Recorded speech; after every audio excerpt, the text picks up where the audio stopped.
8 lakh TV সাতপন্থীদেরকে যে সুযোগ দিছে বাংলাদেশে না, ইন ওয়ার্ল্ড, পুরো পৃথিবীর মধ্যে এই সুযোগটা তারা কোথাও পায় না, কল্পনাও করতে পারে না। বাংলাদেশের এত এত এত আলেমের কথা আপনার কানে যায় না, আপনি আবার দাওরা হাদিস ফারেক পরিচয় দেন। সাদ সাহেব গোমরা হওয়ার ব্যাপারে একটা না একাধিক দলিল আমি দেবো। আপনি সাদ সাহেব তওবা করবে কিনা, আপনি সেই জিম্মা নেবেন কিনা, যেহেতু কল রেকর্ড হচ্ছে, আপনি জিম্মা নেবেন কিনা সেটা বলেন। আপনি জিম্মা নেবেন কিনা আপনি আমাকে লিখিত দিবেন। আপনি যাত্রাবাড়ি মাদ্রাসা যেহেতু পড়ছেন, আমিও যেহেতু যাত্রাবাড়ি এলাকায় থাকি, আমি আপনার সাথে বসবো বাইতুল মুকাররমে, আপনি ওয়াদা করবেন, স্টাম্পে লিখিত করবেন, আমি সাদ সাহেবের একটা না একাধিক গোমরাহির কতই দলিল দিব, কতই দলিল দিব। এখন আপনি জিম্মা নেন। আপনি সাদ সাহেবের ব্যাপারে দলিল চাইতেছেন নাকি সাদ সাহেবদের লোকের কাছে ভালো হইতে চাইতেছেন? হ্যাঁ, আপনি চাইতেছেন নাকি? আপনি আবার বলতেছেন সাদ সাহেবের দলিল চাইতেছেন আপনি ফিরে আসার জন্য। আপনি ফিরে আসার জন্য সাদ সাহেবের দলিল কেন? যাত্রাবাড়ি বড় মাদ্রাসা থেকে আপনি দাওরা ফারেক হইছেন, এরপর আপনি বলতেছেন আপনি সাদ সাহেবের অনুসরণ করেন, ইতাআত করেন। আপনি দাওরা হাদিস আলেম হওয়ার পর সাদ সাহেব ইতাআতের কথা বললেন কিভাবে? আপনার তো তওবা করা উচিত এখনই। এই যে আপনাদের ব্রেনগুলো যে পচা, আপনি একটা দাওরা হাদিস ফারেক আলেম, আপনি আমার সাথে তর্ক করতেছেন, আপনি কোনো তর্কের কোনো ভাষাই বুঝতেছেন না। আমি দলিল দিব আর এটার পাল্টা আবার কথা বানাইতে যাবেন, এটা তো এমনি করে নাই, ওটা তো অমনে করে নাই, এটা তো সাদ সাহেব বলে নাই, এটা তো এমনি বলছে অমনে বলছে, আপনি ব্যাখ্যা বানাইতে যাবেন, ওই সুযোগ তো আমার কাছে নাই।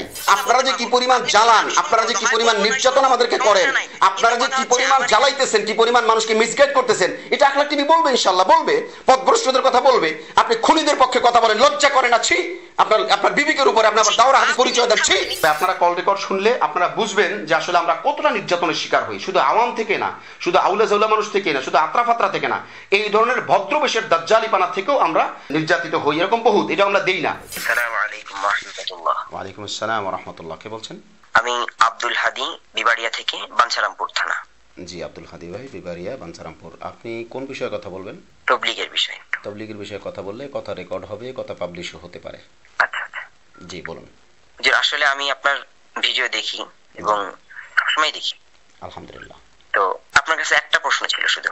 অবশ্যই অবশ্যই, একটা কেন একাধিক প্রশ্ন, আপনার ইচ্ছা মতো করেন, বলেন। প্রথম প্রশ্নটা হচ্ছে যে হুজুর, আপনি কি ব্যক্তিগতভাবে, আমি এমনি তাবলীগের ইমারতের পক্ষের একজন সাধারণ সাথী। ওকে, জি বলেন। আপনি কি যারা তাবলীগের মধ্যে ইমারতের পক্ষে আছে, জি, তাদেরকে গোমরাহ বা দাল্লুন মনে করেন? আপনি যেভাবে সরাসরি প্রশ্ন করছেন আমি সেভাবে সরাসরি উত্তর দিতে পারছি না, কারণ এটা ব্যাখ্যা সাপেক্ষ ব্যাপার।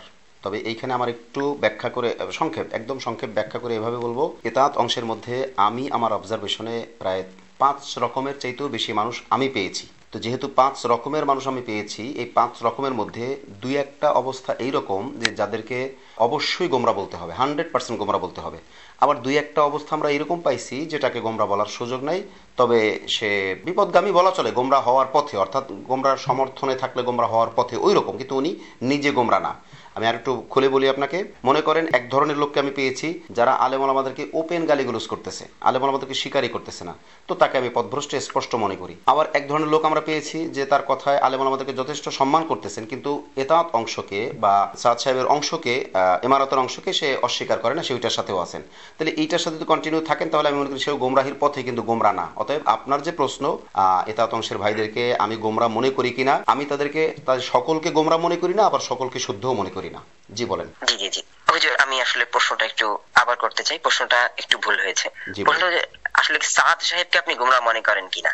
সাদ সাহেবকে তার যে বর্ণনা, তার যে কথাবার্তা, তার থেকে আমি যতটুকু জানছি, সেটা কাট বক্তব্য বলেন, শুদ্ধ বক্তব্য বলেন, যাই কিছু আমি পাইছি, এটার দ্বারা আমি তাকে তওবা না করা পর্যন্ত অবশ্যই গোমরা মনে করি। অর্থাৎ তিনি, আমি যে কথাগুলো পেয়েছি ওই কথাগুলোর উপরে যদি তিনি এই হালাতেই থেকে থাকেন তাহলে তিনি গোমরা আছেন।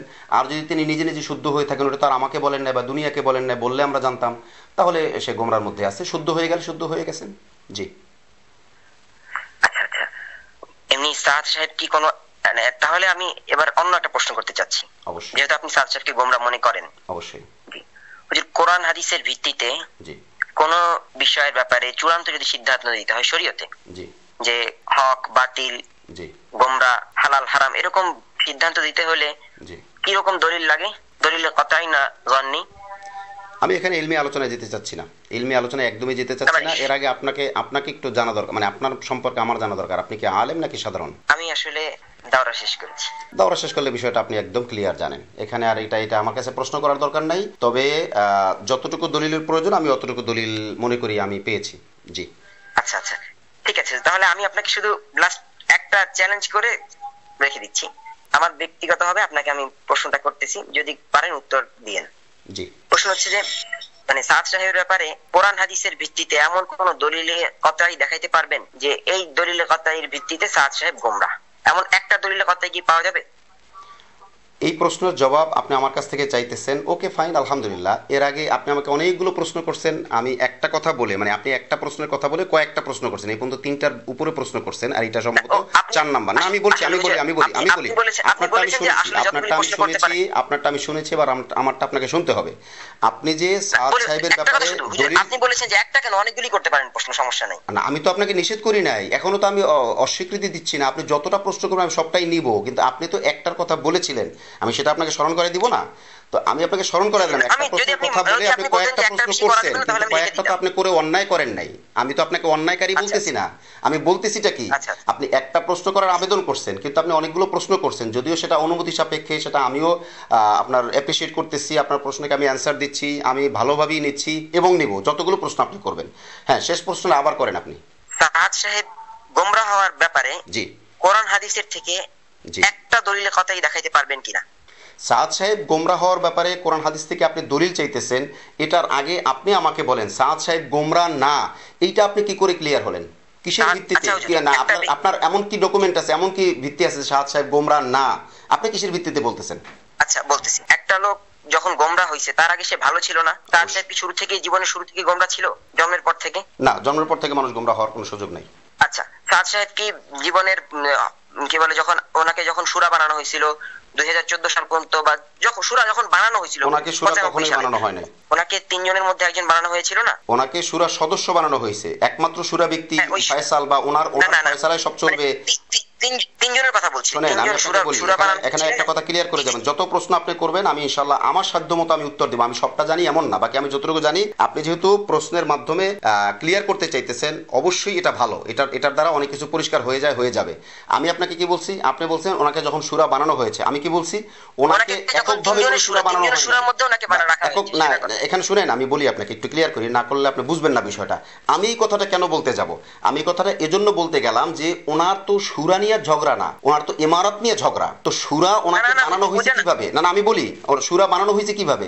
সূরা বানানো হয়েছে একটা অংশ, একটা পার্ট। সূরা তো এরকমই হয়, কিন্তু ঝগড়াটা তো সূরা নিয়ে না, ঝগড়াটা তো হয়েছে ইমারত নিয়ে, মতানৈক্যতা শুরু হয়েছে ইমারত নিয়ে। অতএব যেই সূরার থেকে ইমারতের সৃষ্টি হয়েছে, উনি যেভাবে দাবি করতেছেন ওই জায়গাটায় উনি ওইভাবে অধিকার সম্পন্ন ছিলেন না।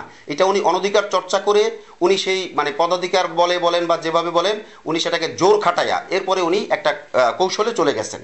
যে বলেন আসলে আমরা যে বিষয়ে কথা বলছিলাম, কথার থেকে একটু মানে সরে গেছি। আমি সরি নাই, আমার মনে আছে, আমার স্পষ্ট মনে আছে আপনার বক্তব্য হলো ওনাকে সূরা বানানো হয়েছে। আমি সেখানে কাউন্টার আপনি প্রশ্ন করেছিলেন যে সাদ সাহেব যে গোমরাহ না, এই ব্যাপারে আমার কাছে কোনো দলিল আছে কিনা। জি জি জি জি, এই প্রশ্নের উত্তর দিচ্ছিলাম। ওনার উত্তর দিচ্ছিলাম যে যখন 1995 সালে ওনাকে সূরা বানানো, সূরার মধ্যে একজন রাখা হয়েছিল, তখন তো উনি গোমরাহ ছিলেন না। তখন কি গোমরাহ ছিলেন? তখন উনি গোমরাহ ছিলেন না, তখন উনি গোমরাহ ছিলেন না, তবে তখন উনি এটার উপযুক্তও ছিলেন না। সেটা না গেল, কিন্তু উনি তো সেটা না গেল, আপনি কেন বলবেন? জানেন, সেটা না গেল আপনি কেন বলবেন? আপনি আমার কথাটা শুনতে হবে এখানে। সেটা হলো যে সাদ সাহেবের এখন যখন ভুল ত্রুটিগুলি আলোচনা হচ্ছে, তখন ওনার উস্তাদ সমতুল্য যারা আছেন বা তার চাইতেও বড়, ওনার বয়সে বড়, ওনার উস্তাদ, ওনাকে যারা ছোটবেলায় দেখছেন তারা তো এই কথাগুলো বলতেছেন যে উনি ছোটবেলা থেকেই একটু একঘেয়া টাইপের ছিলেন, একটু মুরব্বীদেরকে আদব করতেন না, একটু বিভিন্ন কমতি ছিল। কিন্তু এখন প্রশ্ন হলো তাহলে উনি এই পদ কেন পাইলেন? উনি মূলত পদ যেটা পাইছেন শুরু থেকেই, সেটা হলো বংশগত কারণে। যেমন একজন পীর সাহেবের ছেলে একজন পীর সাহেব হইতে পারে, সেটা বেশিরভাগই বংশগত কারণেই হয়। ওইটা উনি ওই পরিবারের, ওই খানদানের, না শোনেন, ওই খানদানের আওলাদ বিষয় উনি এই সুযোগটা পাইছেন। আর এইটা নিয়ে আজকে প্রশ্ন উঠতো না যদি উনি এটার মান রক্ষা করতেন। তাইলে এই প্রশ্ন করা বা এই ব্যাপারে আলোচনা করা আমাদের দুঃসাহসিকতার কোনো দরকারই ছিল না। কিন্তু যেহেতু এখন প্রশ্ন উঠছে, সেহেতু আপনি যখন এইটাকে দলিল হিসেবে গ্রহণ করতে চাইতেছেন বা দেখাইতে চাইতেছেন যে ভাই উনি তো শুরুতে সমস্যা ছিল না, তখন আমি তো যতটুকু জানি সেটা বলতে হবে, শুরুতে উনি সমস্যা ছিল, যেটা আলোচনায় আসে নাই। আমি প্রশ্নটা আপনাকে করতেছিলেন তখন কি উনি গোমরাহ ছিলেন কিনা, উনি কি জন্মের পরে গোমরাহ ছিলেন? তখন ওনাকে গোমরাহ বলা যাবে না। আপনি যেটা দাবি করছেন যে তখন তো ওনার কোনো সমস্যা ছিল না বা এই টাইপের যে প্রশ্ন করছেন, সেটার জবাবে তখন সমস্যা ছিল, তবে গোমরাহ না। জি বলেন। জি, যেহেতু উনি তখন গোমরাহ ছিলেন না, তাহলে গোমরাহ হইতে দলিল লাগবে না এখন? অবশ্যই দলিল লাগবে। তাহলে এখন এই জন্য আমি আপনার কাছে দলিল চেয়েছি। হ্যাঁ দলিল আছে তো, আমি তো আপনাকে বলি নাই দলিল নাই, দলিল আছে। এই জন্যই তো আমি বললাম, এই যে আমি বললাম যে একটা দলিলের কথাই দেখান যেটার ভিত্তিতে উনি গোমরা হয়ে গেছে। না না, ওনার যে ভুল সেটা তো ডজন ডজন, এক দুইটা না। এখন আপনি কয়টা নিবেন আর কয়টা দিয়ে কি করবেন এখন আপনি আমাকে বলেন, আমি আপনাকে দলিল দিব, আমি আপনাকে দলিল দিব। আপনি কি সাদ সাহেবকে আপনি কি সাদ সাহেবকে আমি আপনাকে দলিল দিব, আপনি কি সাদ সাহেবকে শুদ্ধ করে দিতে পারবেন? সাদ সাহেবকে শুদ্ধ করে দিতে পারবেন? তওবা করাইতে পারবেন? শুদ্ধ না হতে পারে আমি ফিরে আসলাম। না না, আপনি ফিরে আসলে সেটার জন্য সাদ সাহেবের দরকার কি দলিলের? না আমি তো জানতে চাচ্ছি একজন লোক আপনি ফিরে আসার জন্য তো আপনার দরকার দলিলের, সাদ সাহেবের দরকার না তো। সাদ সাহেবের দরকার কিসের?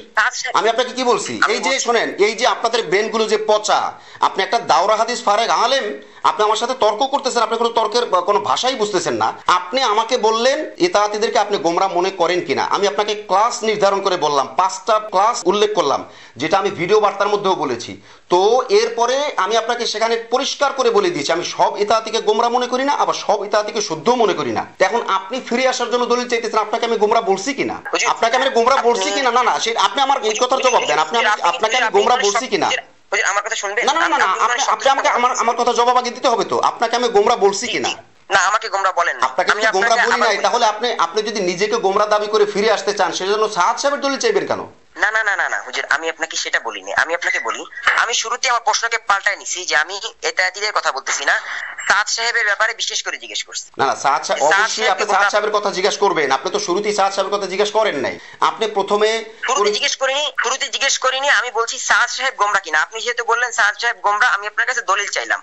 আপনি বললেন যে আমি যেন দলিল দেখাই উনি যে গোমরা না। আমি বললাম যে লোকটা তো জন্মের পরে গোমরা ছিল না, গোমরা তাহলে পরে হইছে, আর গোমরা হইতে তো দলিল লাগবে, সেই জন্য আপনার কাছে আমি দলিল চাইছি। না না, আমি তো সাদ সাহেবের জন্য ওকালতি করতে বা সাদ সাহেবকে গোমরা বানাইতে আমি এখানে বসি নাই তো, আমি মিডিয়া নিয়ে বসছি, মিডিয়াতে আমি অ্যান্সার দিচ্ছি, কথা বলতেছি। আপনি যখন আমার কাছ থেকে প্রশ্ন চাইতেছেন, অবশ্যই আপনাকে নিয়ম কানুন যেটা আছে সিস্টেম মেনটেন করতে হবে। আপনি এসে শেষ পর্যন্ত নিজেকে গোমরা বললেন যে আমি শুদ্ধ হওয়ার জন্য আমার দলিলের দরকার। কেন আপনি শুদ্ধ হওয়ার জন্য আমার কাছে আসবেন? আমি সাদ সাহেবের আপনি বলছেন আমি ফিরে আসার জন্য, এটা বলছেন সাদ সাহেবের ইতাআত করি, সাদ সাহেবের ইতাআত করি, সেজন্য আমি সেটা থেকে ফিরে আসতাম। যদি আপনি দাওরা হাদিস আলেম হওয়ার পর সাদ সাহেবের ইতাআতের কথা বললেন কিভাবে? আপনার তো তওবা করা উচিত এখনই, আপনার তো তওবা করা উচিত। সাদ সাহেবের ইতাআত হবে? আমি এইজন্য আপনাকে বলছি একটা মাত্র শুনুন, সাদ সাহেবের ইতাআত হবে? আমি আপনাকে চ্যালেঞ্জ করছি, সাদ সাহেবের ইতাআত হবে? না না, দাওরা হাদিস ফারেক হলে সাদ সাহেবের ইতাআত জায়েজ হবে? কোন ব্যক্তির ইতাআত জায়েজ হবে? হ্যাঁ, কোন ব্যক্তির ইতাআত জায়েজ হবে? কেন সাদ সাহেবের ইতাআত কেন? সাদ সাহেবের ইতাআত জায়েজ নেই? আরে আশ্চর্য কাণ্ড, আপনি তো আমাকে হাসাইতেছেন। আজিব, আপনি কি বলতেছেন এগুলি? আরে আপনি হাসাইতেছেন, শুনেন, আপনি কোন মাদ্রাসা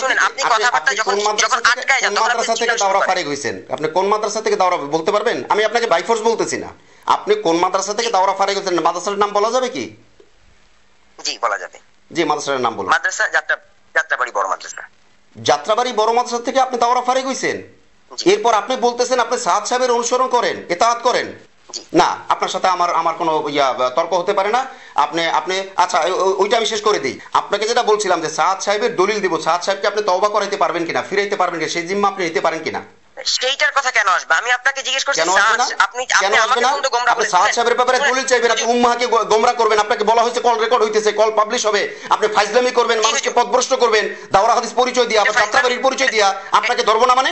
এটা ফাইজলামি। আপনি শুনুন, অবশ্যই ফাইজলামি, এটা বাড়াবাড়ি, এটা মানুষকে পথভ্রষ্ট করা। শোনেন, আপনার যেমন কথা আখলাক টিভি রেকর্ড করতেছে, আপনিও তো চাইলে রেকর্ড করতে পারেন। না না না, আপনিও তো চাইলে রেকর্ড করতে পারেন, তাহলে আপনি তো সেটা পাবলিশ করবেন, তাই না?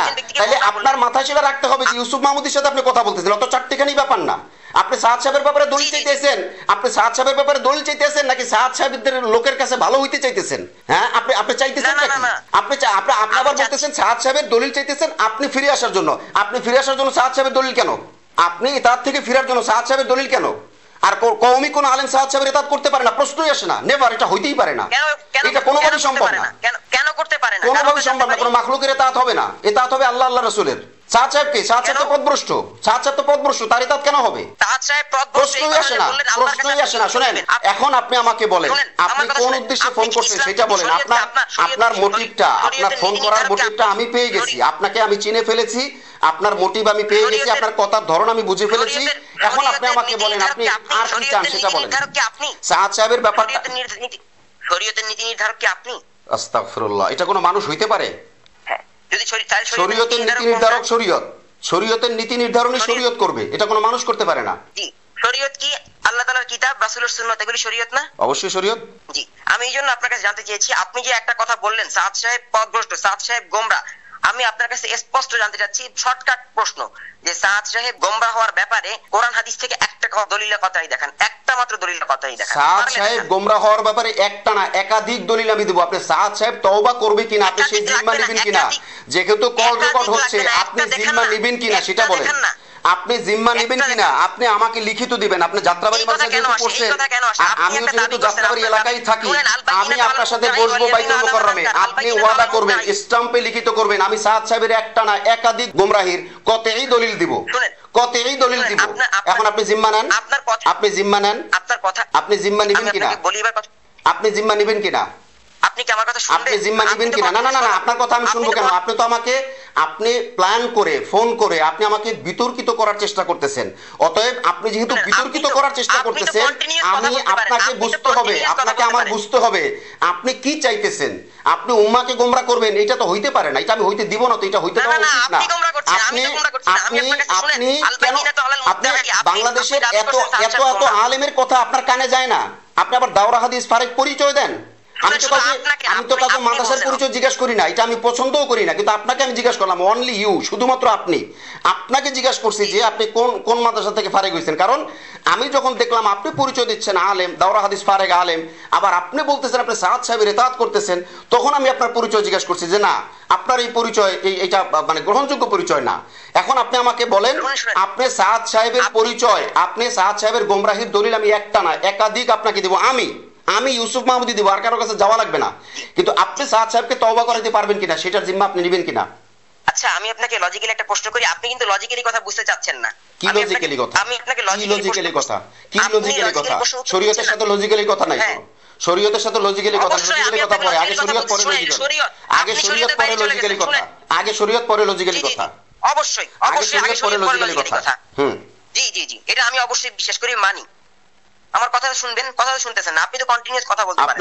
আপনি তো কথা যখন যে জায়গায় পেস লাগছে আপনি সেই জায়গায় না ছুটে আপনি অন্যদিকে যাইতেছেন, আপনি তো কথা ঘুরাই দিতেছেন, আমি তো কথা ঘুরাইতে দিব না। না আমি ঘুরাচ্ছি, আমি না, আপনি ঘুরাচ্ছেন, আপনি হেরে গেছেন। আমি মোটেও ঘুরাই নাই, আমি মোটেও ঘুরাই নাই, আমি এখনো আমার কথা অটল। আপনি চাইছেন কি, আপনি আমার কাছে সর্বশেষ চাইছেন কি, বা যেখান থেকে আপনার সাথে আমার কথার দ্বিমত শুরু হয়েছে সেটা হলো সাদ সাহেব গোমরা কিনা, আপনি কতই দলিল চাইছেন।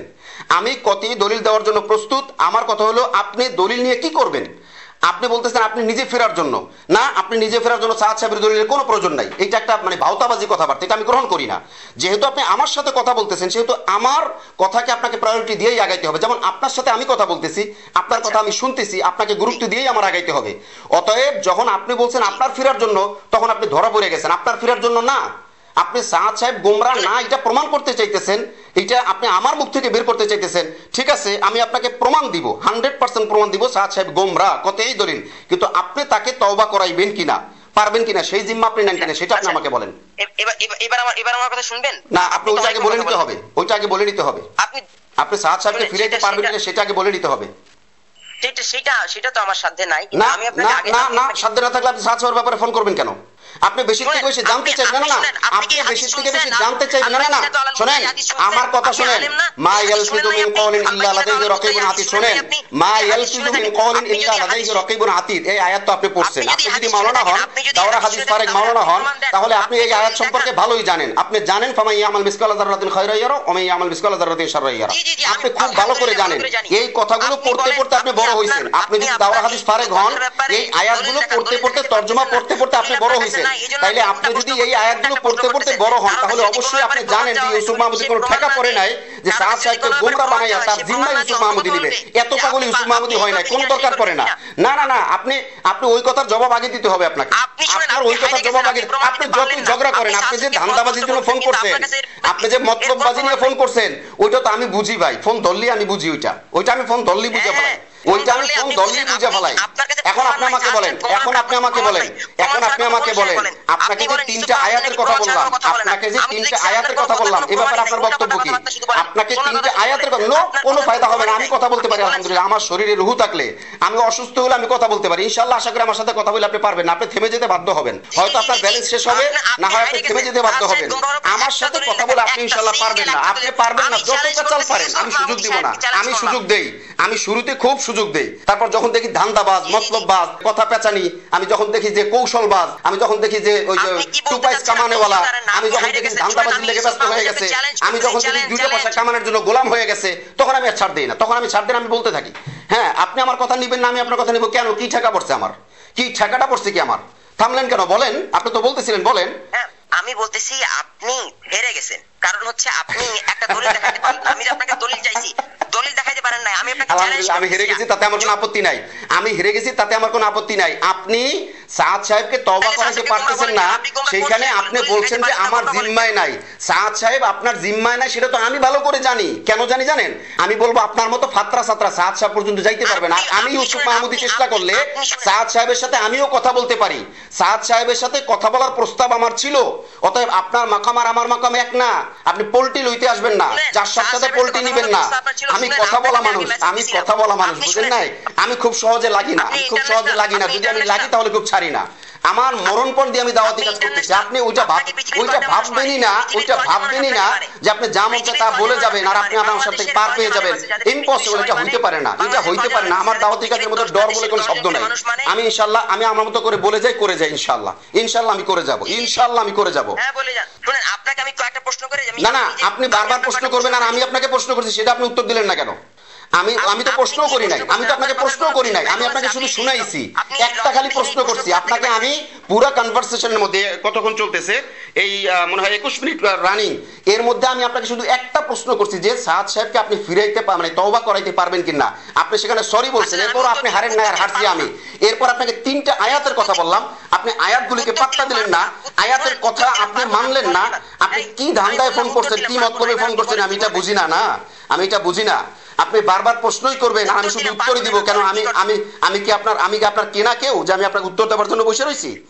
তাইলে আপনি যদি কি তাইলেটা কি আবার? তাইলেটা কি আবার? ওইসব শোনেন, কোন মতলব থাকলে তাদের কাছে গিয়া ওই মতলববাজি করেন, তাদের থেকে টুপাইস কামান। আমার ওইসব মতলব টতলব নাই, আমার আবার ওইসব দেখার সময় থাকে না। আমি হক জিন্দার জন্য নামছি, আমি আমার মতো কাজ করে যাব। এটাই বাস্তবতা, এটাই বাস্তবতা, এটাই বাস্তবতা। আপনার হিম্মত থাকলে আপনি সাদ সাহেবের জিম্মা নেন, আমি আপনাকে দলিল দিব, এখনই দলিল দিব, এই কনভারসেশনই দলিল দিব। আমি আপনাকে কনভারসেশনই দলিল দিব। ও আমি দলিল দিব আর এটার পাল্টা আবার কথা বানাইতে যাবেন, এটা তো এমনি করে নাই, ওটা তো অমনে করে নাই, এটা তো সাদ সাহেব বলে নাই, এটা তো এমনি বলছে, অমনে বলছে। আপনি ব্যাখ্যা বানাইতে যাবেন, ওই সুযোগ তো আমার কাছে নাই। আমি দলিল দিব, আপনি আগে ওয়াদা দিবেন, বাইতুল মুকাররমে বসবেন, আপনি আইনের লোকের সামনে বসবেন, আপনি যাত্রাবাড়ি থানায় বসবেন, আপনি কোথায় বসবেন, আপনি শাহবাগ থানায় বসবেন, আপনি যে কোনো থানায় বসবেন, আমি আপনার সাথে থানায় বসবো। আপনি খালি সাদ সাহেবকে তওবা করাইবেন, এই জিম্মা নিবেন। আমি কতই দলিল দিব, যদি কতই দলিল দিতে না পারি কোনোদিন আর মাইক্রোফোনের সামনে কথা বলবো না। এই সব ধান্দাবাজি নিয়ে আখলাক টিভিতে আর ফোন করেন না, লাভ হবে না, কোনো লাভ হবে না। বহুত বড় বড় বেটাকে দেখছি, বহুত বড় বড় বেটাদেরকে দেখছি। আপনি আমার সাথে কথা বলে পারবেন না তো, আপনি কথা বলে পারবেন না ইনশাআল্লাহ। ইনশাআল্লাহ আমি আল্লাহর জন্য লড়ে যাই, অতএব আমার সাথে কথা বলে আপনি পারবেন না। আপনি যত চেষ্টাই করেন আপনি পারবেন না, আপনি পারবেন না কথা বলে। আমি কথা বলা মানুষ, আমি কথা বলা মানুষ, আমার শরীরে রুহু থাকতে আমি কথা বলতে পারি আলহামদুলিল্লাহ, সুম্মা আলহামদুলিল্লাহ, আমি কথা বলতে পারি। আপনি ওইসব ভাইবেন না যে আপনি আমাকে কথা বলেন, আপনি আমাকে কথা বলে হারায় দিবেন, আপনি এটা ভাইবেন না। আর আমিও ফোন কাটবো না, আমিও ফোন কাটবো না। হয়তো আপনার ব্যালেন্স শেষ হবে অথবা আপনি ফোন কেটে পালাবেন, আমিও ফোন কাটবো না, আমি কথা বলবো ইনশাআল্লাহ। আখলাক টিভি রেকর্ড করতেছে, আপনারা যে কি পরিমাণ জ্বালান, আপনারা যে কি পরিমাণ নির্যাতন আমাদেরকে করেন, আপনারা যে কি পরিমাণ জ্বালাইতেছেন, কি পরিমাণ মানুষকে মিসগাইড করতেছেন, এটা আখলাক টিভি বলবে ইনশাআল্লাহ, বলবে। পথভ্রষ্টদের কথা বলবে। আপনি খুনিদের পক্ষে কথা বলেন, লজ্জা করে না? ছি, আপনার বিবিকের উপরে আপনি আবার দাওরা হাদিস পরিচয় দেন, ছি ছি, আপনার বিবিকের উপরে ছি। আপনি টুঙ্গির খুনির পক্ষে কথা বলেন, আপনি খুনিদের পক্ষে কথা বলেন মিয়া। আরে মিয়া, আপনি কোন জায়গার কোন ফাতরা সাতরা আমি তো জানি না। আপনার মতো ফাতরা সাতরা চাইতে আখলাক টিভি ইতাআতিদেরকে হাজার হাজার গুণে সুযোগ দিয়েছে। আখলাক টিভি সাতপন্থীদেরকে যে সুযোগ দিয়েছে, বাংলাদেশে না, ইন ওয়ার্ল্ড, পুরো পৃথিবীর মধ্যে এই সুযোগটা তারা কোথাও পায়ও নাই, কল্পনাও করতে পারে না। আর আপনি তো একজন ফাতরা সাতরা, কি এদের পক্ষে আপনি ওকালতি করতে আসছেন, খুনির পক্ষে ওকালতি করতে আসছেন? লজ্জা করেন না মিয়া? দাওরা হাদিস শরীফ পরিচয় দেন, লজ্জা করেন? করে না দাওরা হাদিস ফারেক পরিচয় দেন। আকলাক টিভিকে জ্বালাইতেছেন, রাজনীতি কমেন্ট দিয়া বারবার ফেসবুকে এই ইউটিউব চ্যানেলে আক্রমণ করে মানুষ জ্বালাইতেছে, আর আপনি এর পক্ষে গেলেন। লজ্জা থাকা উচিত নেই আপনাদের। আপনি আবার পরিচয় দেন আবার দাওরা হাদিস ফারেক দিয়া। কিসের দাওরা হাদিস ফারেক? আপনি দাওরা হাদিস ফারেক, আপনি লানাত আপনার উপরে, অভিশাপ ওস্তাদদের অভিশাপ আপনার উপরে, অভিশাপ ওস্তাদদের অভিশাপ যদি না থাকে তাহলে তারা কখনো বাতিল ফিরকায় যায় না। আল্লাহ মৌলভী হাফিজুল্লাহ বলেছেন যে ওস্তাদদের বদদোয়া যাদের উপরে তারাই বাতিল ফিরকায় যায়, তারা ছাড়া কেউ বাতিল ফিরকায় যায় না। থামলেন কেন? হ্যাঁ না বলতে থাকেন, আমি বলবো, আমি বলা মানুষ, আমি কথা বলা মানুষ। আপনি আমাকে নির্যাতন করতেছেন সারাদিন খাটার পরে আপনি নির্যাতন করতেছেন। আমি আপনার ব্যাপারে বলবো জাতির সামনে, অবশ্যই বলবো। আমি বলবো আপনারা কিভাবে নির্যাতন করেন, কিভাবে খুনির ওকালতি করেন, কিভাবে পথভ্রষ্টের ওকালতি করেন, কিভাবে মানুষকে দাওয়াতি কাজকে ধ্বংস করে দিয়া এরপর আবার এটার পক্ষে লড়তেছেন। লজ্জা করে না মিয়া? লজ্জা করে না? ভিক্ষা করে খাওয়া উচিত, ভিক্ষা করে খাওয়া উচিত এসব করার চাইতে, ভিক্ষা করে খাওয়া উচিত। মিডিয়াতে এত লড়াই করে একটা পয়সা মিডিয়া থেকে নেই না, আর আপনারা আসছেন আমার সাথে লড়তে। আর শোনার কি? কোনো কিছু শোনার নাই আপনার। আপনি একটা কথা বলেন, আপনার জন্য এখনো সুযোগ। আপনি যদি বলেন সাদ সাহেবের তওবা করানোর জিম্মা আপনি নেবেন, আপনি যাত্রাবাড়ি থানায় বসবেন, আপনার কোনো কথা আমি শুনবো না। আমি একটা না একাধিক কথাই দলিল দেবো, একাধিক মানে অনেকগুলো কথাই দলিল দিব। সাদ সাহেব গোমরা, পথভ্রষ্ট, এটা আমি একাধিক দলিল দিব। কিন্তু আপনি সাদ সাহেবকে তওবা করাতে পারবেন কিনা সেই জিম্মানা নাকি? আপনি সাদ সাহেবকে তওবা করাতে পারবেন? সাদ সাহেব পর্যন্ত যাইতে পারেন? কোন পর্যন্ত উঠছেন? সাদপন্থীদের কোন পর্যন্ত উঠছেন? গিয়ার কতটুকু, ক্যাটাগরি কোন পর্যায়ে? আমার সাথে কথা বলতে আসছেন আপনি জানেন? আমি উভয় পক্ষের কেন্দ্রীয় দায়িত্বশীলদের সাথে কথা বলা মানুষ, এটা তো রেকর্ড মিডিয়াতে। আমি উভয় পক্ষের কেন্দ্রীয় নেতাদের সাথে, কেন্দ্রীয় কর্মীদের সাথে, কেন্দ্রীয় ভাইদের সাথে কথা বলা মানুষ। আপনি আছেন আমার সাথে পোল্ট্রি লইতে না, আপনি আছেন আমার সাথে পোল্ট্রি লইতে। আপনি পারেন, আপনি পারেন ওয়াসিম সাহেবের সাথে কথা বলতে পারেন? আপনি পারেন মুফতি উসামা ইসলামের সাথে কথা বলতে? ফাজলামি করতে আইছেন না? হ্যাঁ, ওই ধান্দাবাজি বাদ দেন। আমার সাথে ধান্দাবাজি চলে না, আমি ধান্দাবাজি দিব না। আপনি যতক্ষণ পর্যন্ত সাদ সাহেবের তওবা করানোর জিম্মা না নেবেন ততক্ষণ পর্যন্ত আপনাকে আমি কথা বলতে দিব না। আপনি প্রথমে যথেষ্ট ভদ্রতার ব্যাস ধরছিলেন, আর আমিও আপনাকে সুযোগ দিয়েছিলাম, কিন্তু আপনি ভদ্রতার আড়ালে আপনি দাজ্জালিপানা লুকায়িত ছিল, এটা আপনি পরিষ্কার করছেন। যেহেতু আপনি দাজ্জালিপানা করতেছেন, আপনি হাদিসের সাথে মিল নাই, কোরআনের সাথে আপনার কথার মিল নাই, আপনি যা মন চায় তা বলবেন, ওই সুযোগ আমি দিব না। আপনি যত কথাই বলেন, আপনি আমার সাথে কথা বলে পারবেন না ইনশাআল্লাহ। আল্লাহ যদি মদদ করে, আল্লাহ যদি আমার সাথে থাকে, তাহলে আমি বলে যাব আপনাদের মতো পথভ্রষ্ট এই কয়েকটা দালালদের কারণে, আপনাদের মতো কয়েকটা মৌলবী দালালের কারণে আজকে ইতাতি ভাইরা পথভ্রষ্ট হইতেছে, ইতাতি ভাইরা বিপদগামী হইতেছে। আপনারা খায়ের খানা, আপনারা পাঁচাটা, আপনারা ধান্দাবাজ। আপনি জিম্মা নেন, আপনি সাদ সাহেবের জিম্মা নেবেন, আপনি আমার সাথে কথা বলবো। আপনি সাদ সাহেবের জিম্মা নেন, আমি কথা বলবো। আপনি সাদ সাহেবের জিম্মা নেন, আমি কথা বলবো। আপনি সাদ সাহেবের জিম্মা নেবেন, আমি কথা বলবো। আপনি সাদ সাহেবকে তওবা করাতে পারবেন? আপনি সাদ সাহেবকে তওবা করাতে পারবেন? শুনেন, সাদ সাহেবের কাছের মানুষেরা বলেছে খতামাল্লাহু আলা কুলুবিহিম ওয়া আলা সামিইহিম ওয়া আলা আবসারিহিম, এই অবস্থা হয়ে গেছে তার, এরকম মনে হয়। অতএব আপনি কোন জায়গার কে? আপনি কোন জায়গার কে? আপনার পরিচয় কি? আপনি তো পরিচয় দিতে পারতেছেন না ঠিক মতো। হ্যাঁ, আপনি তো পরিচয় দিতে পারতেছেন না ঠিক মতো। আপনি আসেন, আপনি যাত্রাবাড়ি থানায় আসেন, থানায় আপনার সাথে কথা হবে, যে আইনের লোকের সামনে আপনার সাথে কথা হবে। আপনি সাদ সাহেবের তওবার জিম্মা নেবেন, আমি কতই দলিল দিব। এই ফোন রেকর্ড তো জাতি শুনবে, আপনি ওপেন চ্যালেঞ্জ থাকবে আপনার কাছে, আজীবন চ্যালেঞ্জ থাকবে। আপনি সাদ সাহেবের পথভ্রষ্টের তওবার জিম্মা নেবেন, যে সে তওবা করছে, সে করবে, সেই জিম্মা আপনি নেবেন। আমি আপনাকে কতই দলিল দেব। আর কি বলবেন বলেন? আমি তো তাকে গোমরাই মনে করি না, আমি তো তাকে বিলকুল গোমরা মনে করি না। আপনি একটা মাত্র দলিল, এর আগে আপনি কি বলছেন? আপনি সাদ সাহেবের জিম্মা নিতে পারেন না, আর এখন আপনি গোমরা মনে করেন না। মানে ভাওতাবাজির একটা সীমা থাকা দরকার, আপনার দাওরা হাদিস ফারেক না, আপনি দাওরা হাদিস ফারেক। বদদোয়া কাটটা লইছেন, ওস্তাদের গুলি লইছেন নাকি মা বাবারটা লইছেন? বদদোয়া কাটটা লইছেন নাকি ছাত্র ভাইদেরটা লইছেন নাকি পুরো উম্মতের বদদোয়া লইছেন? বদদোয়া ছাড়া দাওরা হাদিস ফারেক পথভ্রষ্ট হইতে পারে না, ইম্পসিবল, এটা হইতে পারবে না, এইটা হইতে পারে না। দাওরা হাদিস ফারেক পিছনের কাতারের ছাত্র যদি হয়, সেও পথভ্রষ্ট হবে না, প্রশ্নই আসে না। যত চিল্লান, যত চেঁচামেচি করেন, আমি ফোনও কাটবো না, আমি কথাও বন্ধ করবো না, আমি কথা বলবো। আপনাদের মতো ধান্দাবাজ, আমি শুরুতে আপনাকে সুযোগ দিয়েছিলাম, শুরুতে আপনাকে যথেষ্ট সম্মান করে সুযোগ দিয়েছিলাম, কিন্তু আপনি ভদ্র ভদ্রতার আড়ালে আপনি দাজ্জালিপনা করছেন, ভদ্রতার আড়ালে দাজ্জালিপনা করছেন আপনি। আমি তো সারাদিন কথা বলি, আমি যে মিডিয়াতে কথা বলি না জানে কে? আপনার সৌভাগ্য আপনি আখলাক টিভিতে আমার সাথে কথা বলার চান্স পাইয়া আপনি কথা বলে জাতির সামনে আপনার কণ্ঠটাকে পৌঁছাতে পারছেন, এটা আপনার সৌভাগ্য। এইটা আপনার সৌভাগ্য যে দাজ্জালিপনা করে আপনার একটু লাভ হইছে, আপনি আখলাক টিভির মাধ্যমে আপনি জাতির সামনে আপনার পরিচয়টাকে দিতে পারছেন, এই একটু কি আর কিছু না। আপনি যত চেষ্টা করেন ওই ফাত্রামি ফাইজলামি ওই বাড়াবাড়ি ওইগুলি আমার সাথে চলবে না।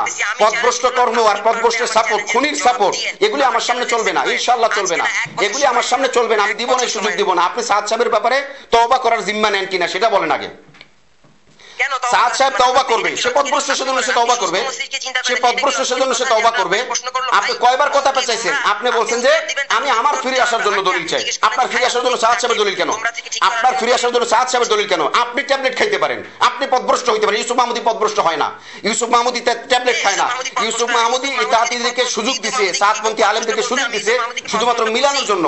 এখন পারলে সাতপন্থী কোন আলেম আয়সা বসুক ইউসুফ মাহমুদীর সামনে, 1 ঘন্টা বসুক, 1 ঘন্টা। আব্দুল্লাহ মনসুরকে চ্যালেঞ্জ করে ছেড়ে দিছি, আব্দুল্লাহ মনসুরকে দাজ্জাল বলছি, খুনি বলছি, খুনির লিডার বলছি, খুনির লিডদাতা বলছি, পারলে চ্যালেঞ্জ করে দিয়ে দিছি। আপনার তে বড় বড় মানে আপনার বাপ দাদার 14 গোষ্ঠীর বড় আব্দুল্লাহ মনসুর, সেটাও তো আপনার করে নাই। আর আপনি কোন জায়গার কি? আপনার তো কপাল, আপনার কপাল যে আপনি আখলাক টিভিতে কথা বলতে পারছেন, আর আপনার কথা কল রেকর্ড যাবে, এটা মানুষ শুনবে। আপনি সারা জীবনে এই অর্জনটা করছেন যে আপনি একটা মানে ফাত্রামি কইরা দাজ্জালিপানা কইরা আখলাক টিভিকে আপনি ইয়া করে বিতর্কিত করতে চাইয়া আপনার কণ্ঠটা মানুষের সামনে দিয়েছেন। তবে পরিচয়টা আপনার ফাত্রামি হিসেবেই যাবে। দাওরা হাদিস ফারেক পরিচয়টা আপনার ফাত্রামি হিসেবে যাবে। প্রিয় দর্শক, ভদ্রলোক ফোন কেটে দিয়েছে। আমি যেটা বলছিলাম, আমি আমার কথায় ওয়াদা অটল আছি যে আমি এখনো ফোন কাটি নাই। সে এতক্ষণ পর্যন্ত আমার সাথে কথা বললো, এই কত 31 মিনিট রানিং চলমান, সে এখন ফোন কাটছে, আমি কিন্তু ফোন কাটি নাই এবং তার রেকর্ড হয়েছে। আমরা এই রেকর্ড আমাদের কাছে ডকুমেন্ট রাখবো, জাতির কাছে আমরা দিব। দাওরা হাদিস ফারেক পরিচয় দিয়ে এরপর কিভাবে দাজ্জালিপানা করে। দাওরা হাদিস ফারেক আলেমের তো উম্মার কল্যাণে তাদেরকে বোঝানোর দরকার ছিল, আর সে আসছে দালালি কইরা ওকালাতি কইরা এরপর পথভ্রষ্ট, তাদেরকে আরো পথভ্রষ্ট বানাইতে তাদের থেকে হয়তো কোনো ফায়দা আছে, টুপাইস কামানো, আমি মন্তব্য করতে রাজি না, কোনো হয়তো ইয়েটি আছে, যাই হোক এটা তার ব্যাপার। তবে আপনারা কল রেকর্ড শুনলে আপনারা বুঝবেন যে আসলে আমরা কতটা নির্যাতনের শিকার হই, শুধু আওয়াম থেকে না, শুধু আউলা জাউলা মানুষ থেকে না, শুধু আত্রাফাত্রা থেকে না, এই ধরনের ভদ্রবেশের দাজ্জালিপানা থেকেও আমরা নির্যাতিত হই। এরকম বহুত, এটা আমরা দেই না, কিন্তু এইটা দিব কেন? এইটা দিতে হবে, মানুষের জানতে হবে যে আসলে আমরা কতটা কষ্টে স্বীকার করি, কতটা চাপের মুখে আছি, কতটা ঝামেলার মুখে আমরা আছি, এটা আপনাদের জানতে হবে, জানা দরকার। এই জন্য আমরা এই কল রেকর্ডটা আমি আখলাক টিভিকে হাইলি রিকোয়েস্ট করবো দেবার জন্য। আপনাদের সকলের কাছে আমরা দোয়া চাই, আমরা সাপোর্ট চাই। বিকেলেও পোস্ট আপনারা দেখেছেন, তারা আমাদের পেজকে নষ্ট করার জন্য, চ্যানেলকে নষ্ট করার জন্য বিভিন্ন মুখী কার্যক্রম তারা চালায় যাচ্ছে। আমরা দুর্বল, আমাদের না আছে জনবল, না আছে ধনবল, আমাদের না আছে কোনো সাপোর্ট, না আছে কোনো অর্গানাইজেশন, আমরা আমাদের মতো করে যাচ্ছি। তবে আমরা আপনাদেরকে গুড নিউজ দিব যে আমরা মূলত আলেম ওলামাদের দোয়ায় থাকি, বাস এতটুকুই। বাকি আমাদের সাপোর্ট দরকার, আপনারা আমাদেরকে সার্বিক সাপোর্ট দিলে আমরা ইনশাল্লাহ টিকে থাকবো, ইনশাল্লাহ, আল্লাহর মেহেরবানি। সকলের কাছে দোয়া চাই, সকলকে ধন্যবাদ। আসসালামু আলাইকুম রহমতুল্লাহ।